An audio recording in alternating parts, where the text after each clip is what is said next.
हरे कृष्णा। तो आज हम आपके सामने करेंगे एक रहस्य का खुलासा, और रहस्य है कलयुग के भगवान के बारे में। लेकिन आप कहेंगे कलयुग के भगवान तो हम जानते हैं कि कल की अवतार हैं, क्योंकि शास्त्रों में ऐसा लिखा है।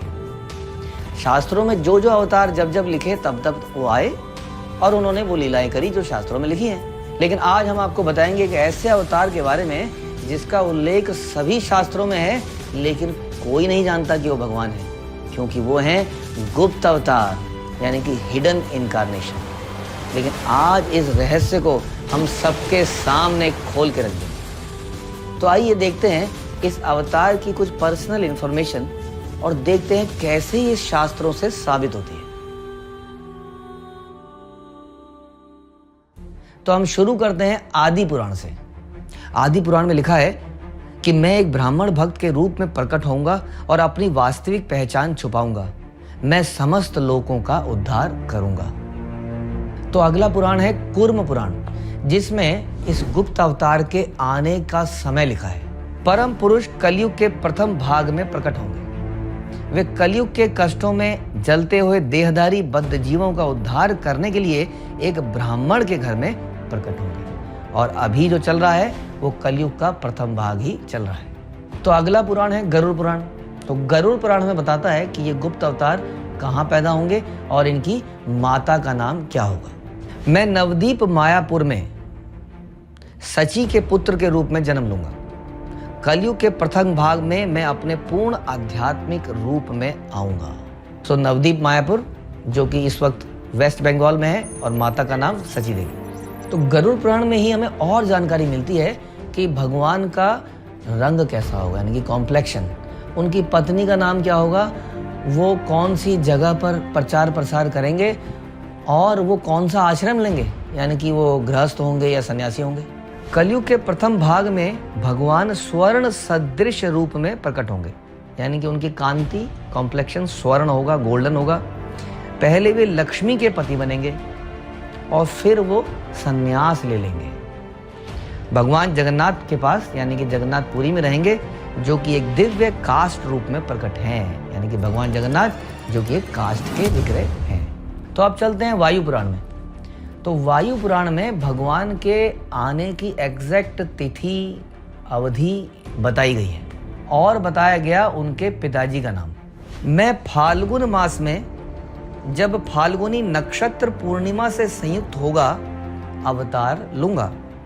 मैं सची और पुरंदर मिश्र के गर्भ में स्वर्णिम वर्ण में अवतरित होऊंगा। तो पिताजी का नाम है पुरंदर मिश्र। वराह पुराण में बताया गया कि भगवान इस संसार में विशेषतया क्या क्या करेंगे। मैं श्रेष्ठ ब्राह्मण के रूप में आऊंगा और भक्त के रूप में अनेक लीलाएं दिखाऊंगा, यानी कि भगवान तो रहेंगे लेकिन वो आएंगे एक भक्त के रूप में, तभी तो वो गुप्त अवतार रहेंगे। संसार के लोगों का उद्धार करूंगा। तो अब चलते हैं अथर्ववेद की तरफ, जिसमें पुरुष बोधनी उपनिषद में भगवान के आने की कुछ और डिटेल और बताया गया कि वो क्या शिक्षा देंगे। 7वें मनवंतर में कलयुग के आरंभ में भगवान अपने पार्षदों सहित स्वर्ण रूप में पृथ्वी पर अवतरित होंगे। वे अपने नामों का जप करने की शिक्षा देंगे। तो भगवान चैतन्य ने हरे कृष्ण मंत्र का प्रतिपादन किया, जो उन्हीं का नाम है। तो आइए फिर से चलते हैं वायु पुराण में, जिसमें बताया गया कि भगवान किस नाम से प्रसिद्ध होंगे। मैं संन्यास ग्रहण करूंगा और जन साधारण पर दया करूंगा तथा उन्हें भक्ति में लगाऊंगा। मैं श्री कृष्ण चैतन्य के नाम से प्रसिद्ध होऊंगा। तो अब श्रवण करते हैं सबसे महत्वपूर्ण और प्रसिद्ध पुराण की, जो कि है श्रीमद् भागवतम। तो श्रीमद् भागवत ये कन्फर्म करेगा कि ये कृष्ण चैतन्य और कोई नहीं, स्वयं कृष्ण है। कलयुग में बुद्धिमान लोग सामूहिक जप करके भगवान के उस अवतार की पूजा करते हैं, जो निरंतर कृष्ण नाम का कीर्तन करते रहते हैं। यद्यपि उनका रंग श्याम वर्ण का नहीं है, फिर भी वे स्वयं कृष्ण हैं। उनके साथ उनके सहयोगी, सेवक, अस्त्र शस्त्र और विश्वास पात्र साथी रहते हैं।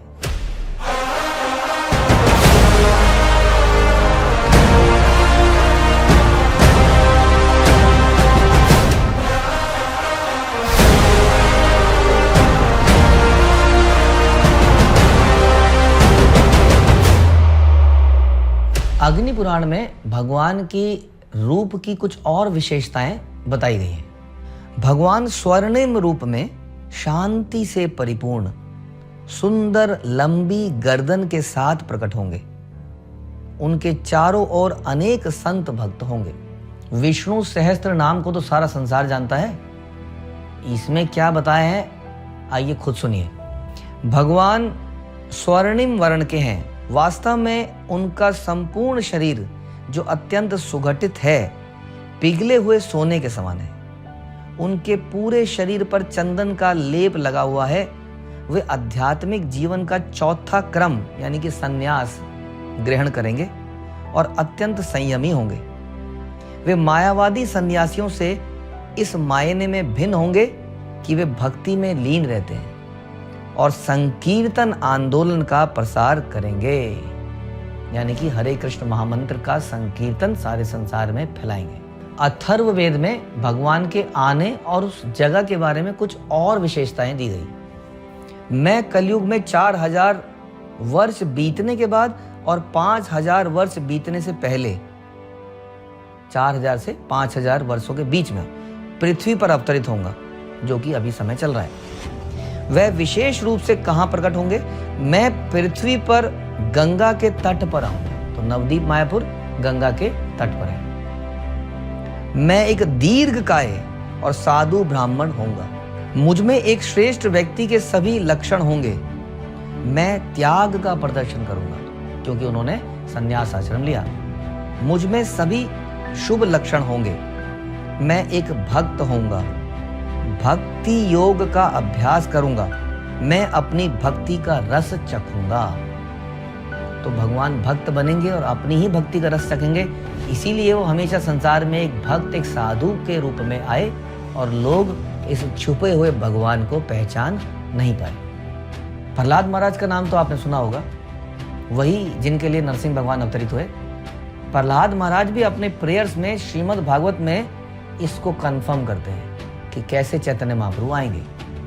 यद्यपि कलयुग में आप स्वयं को भगवान नहीं मानते, इसलिए आप त्रियुगी कहलाते हैं, अर्थात 3 युगों में प्रकट होने वाले भगवान। क्योंकि चौथे युग में तो आप अपने आप को एक भक्त के रूप में दिखाते हैं। तो ये था वो खुला रहस्य जो शास्त्रों में तो खुला है लेकिन फिर भी सीक्रेट है। अगर आप इस रहस्य के बारे में और कुछ जानना चाहते हैं तो आज ही आप AC भक्तिवेदांत स्वामी प्रभुपाद द्वारा रचित श्री चैतन्य चरितामृत को पढ़िए और कलयुग के इस अवतार की पूरी जानकारी लीजिए, ताकि कहीं ऐसा ना हो कि कलयुग निकल जाए और हमारा जीवन निकल जाए लेकिन इस अवतार द्वारा दी गई शिक्षाओं का पालन हम ना कर पाए। हरे कृष्ण।